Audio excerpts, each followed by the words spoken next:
Hello guys, இப்போ ரீசெண்டாக ஹானஸ்கோர் குறைஞ்சி போச்சுங்கிறதுக்காக ஹானஸ்கோர் ஏற்றலாமேன்ட்டு ஒரு கிளாஸ் கூட போயிருந்தேன். அந்த மேட்ச்சில் பார்த்தாக்கா ஆஃப் டைம் ப்ராங்க் பண்ணிகிட்டு இருப்பாங்க எங்ககிட்ட.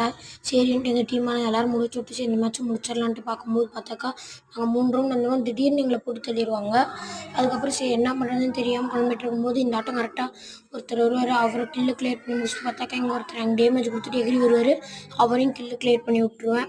அதுக்கப்புறம் சரி நீங்கள் ஓடும்போது லைட்டாக பார்த்தாக்கா லைட்டாக லேக் அடிக்கும், என்னன்னு தெரில. அதுக்கப்புறம் ஓரளவுக்கு சரியாயிடுச்சு. அதுக்கப்புறம் திரும்ப இந்த இடத்துக்கு போய் இங்கேருந்து கரெக்டாக அடிக்கலான்ட்டு பார்ப்பேன். அவர் ஓடி போய் விட்டுருப்பாரு. டக்குன்னு எகிரி ஒரு லைட்டாக டேமேஜ் கொடுப்பேன். அதுக்கப்புறம் இங்கே பார்த்தா ஓப்பன்லேயே ரிவைவ் பண்ணிருப்பாரு. எனக்கு ஒரே சிரிப்பாக போச்சு. கடைசியில் பார்த்தாக்கா ரிவைவ் பண்ணுவார். சரி இவர் ரிவைவ் பண்ணலாம் பக்கத்தில் போனார். அவரும் ரிவைவ் பண்ணிட்டாரு. சரி அடிச்சிட்டேன் ஏசி அடிச்சிடலான்ட்டு இவர் அடிச்சிருப்போம். இங்கே க்ளூவால் கிட்ட சிக்கிப்போம். நடுவில் வந்து டம்முன்னு ஹெட்லேயே வாங்கிப்பார். ஏசி அடித்து அந்த மேட்ச் போய் அடிச்சிருப்போம். இந்த மாதிரி மேட்ச் நீங்கள் எங்கேயும் பார்த்துருக்க முடியாது.